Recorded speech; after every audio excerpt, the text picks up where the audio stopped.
तो छत्तीसगढ़ का रुख कर रहे हैं, जहां पर शराब घोटाला मामले में एक और अपडेट आप तक पहुंचा दें। छत्तीसगढ़ के शराब घोटाला कांड में पूर्व मंत्री कवासी लखमा को ईडी ने 21 तारीख तक रिमांड पर लिया है। इस मामले में दर्ज एफआईआर में ईडी ने नेताओं और अधिकारियों के उस नेक्सस का पूरा ब्यौरा दिया है, जिसके आधार पर इस पूरे घोटाले का ताना बाना बुना गया। एफआईआर में ईडी ने पूर्व आईएएस अधिकारी विवेक ढांड को भ्रष्टाचार के इस पूरे नेक्सस का सरगना बताया है। इसमें कहा गया है कि विवेक ढांड के इशारे पर ही पूरे घोटाले के मुख्य किरदार रहे अनवर ढेबर, अनिल टुटेजा और अरुणपति त्रिपाठी काम कर रहे थे। साथ ही उन्हें भी इसमें हिस्सा दिया गया। ये लोग शराब कंपनियों से शराब का अवैध उत्पादन करवाकर उसकी सप्लाई का सिंडिकेट चलाते थे और बदले में कंपनियों से इन्हें कमीशन भी दिया जाता था। फरवरी 2019 से लेकर जून 2022 के बीच इन लोगों ने मिलकर 2161 करोड़ की अवैध कमाई की और इस पूरे घोटाले का ताना बाना बुनने से लेकर अंजाम देने तक एक एक ब्यौरा इस एफआईआर में है।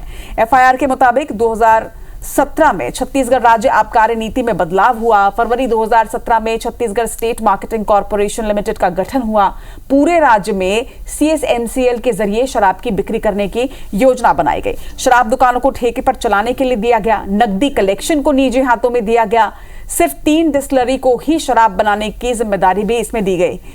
फरवरी 2019 में अरुणपति त्रिपाठी को सीएसएमसीएल का हेड बनाया गया। ठेका देने में यह सुनिश्चित किया गया कि इस सिंडिकेट का पूरा कंट्रोल रहे। तो शराब नीति में जो बदलाव किए गए, उस बदलाव के साथ ही घोटाले की शुरुआत यहां पर की जा चुकी थी। पूरा ब्यौरा इस एफआईआर में दिया गया है कि कैसे किस तरीके से इस पूरे घोटाले का ताना बाना बुना गया है। तहसीन जैदी हमारे संवाददाता हमारे साथ जुड़ रहे हैं डिटेल जानकारी के साथ। वो आपको बताएंगे कि इस एफआईआर में क्या कुछ लिखा हुआ है। तहसीन, जो एफआईआर दर्ज की गई है इसमें पूरा ब्यौरा है, डिटेल जानकारी दीजिए दर्शकों को।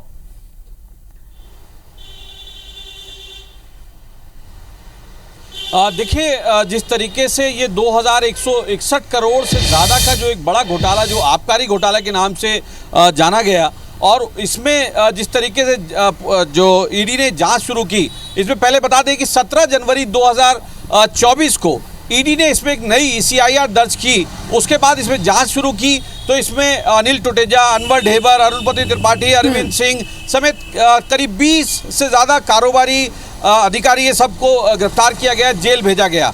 इसके बाद जो है 1.5 साल बाद कल जो पूर्व आबकारी मंत्री रहे कवासी लखमा, उनकी गिरफ्तारी के समय एक बड़ा खुलासा इस बात का हुआ है।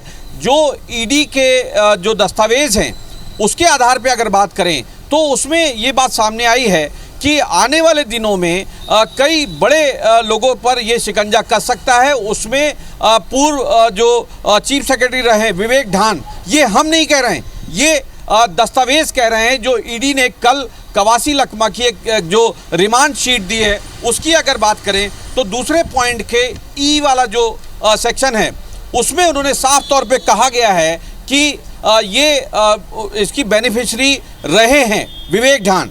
तो ये इस बात से इनकार नहीं किया जा सकता कि आने वाले दिनों में विवेक ढांड समेत जो कई और बड़े अधिकारी हैं, क्योंकि शराब नीति बदलना कोई आसान काम नहीं है। जब तक इसमें मुखिया से लेके प्रशासनिक तौर पे चीफ सेक्रेटरी या उससे संबंधित विभाग के जो अधिकारी हैं उनकी अगर संलिप्तता या मिलीभगत ना हो या अनुमति ना हो तो ये शराब नीति नहीं बदली जा सकती थी।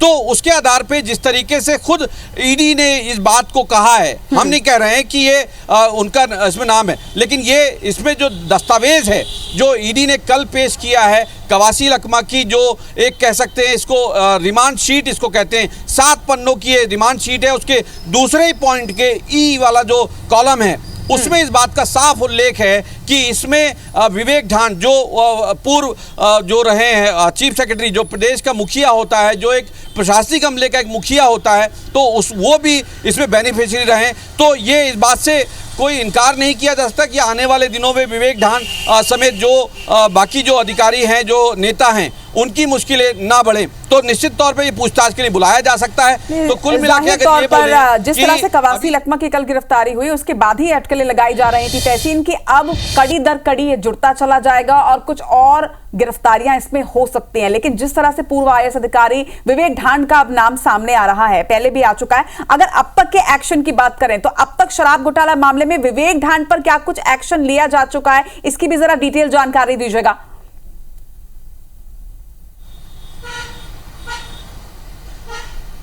देखिए, जिस तरीके से अभी तक की अगर बात करें, इस बात की सिर्फ अंदर खाने की खबर थी कि विवेक ढांड, क्योंकि मैंने जैसे पहले भी कहा कि कोई भी नीति राज्य में बदलने की जब तक नहीं हो सकती जब तक इसमें मुखिया, चाहे वो सीएम हो, चाहे वो चीफ सेक्रेटरी हो या संबंधित विभाग के जो इंचार्ज अधिकारी हो, उनकी सहमति के बगैर नहीं हो सकता। और जिस तरीके से इसमें जो फायदा लेने के लिए जो शराब नीति बदली गई, उसमें कह सकते हैं कि जो अनवर ढेबर थे और अरुणपति त्रिपाठी थे, ये लोगों के द्वारा ये नीति तैयार की गई। उसमें साफ तौर पे ये साफ जो जांच में सामने आया है कि इसमें फ़ायदा लिया गया है इन्हीं के द्वारा। हाँ, यहाँ पे आपको एक बात और बता दें कि जो नकली होलोग्राम के ज़रिए जो शराब बेची जाती थी, वो सरकारी शराब दुकान से बेची जाती थी।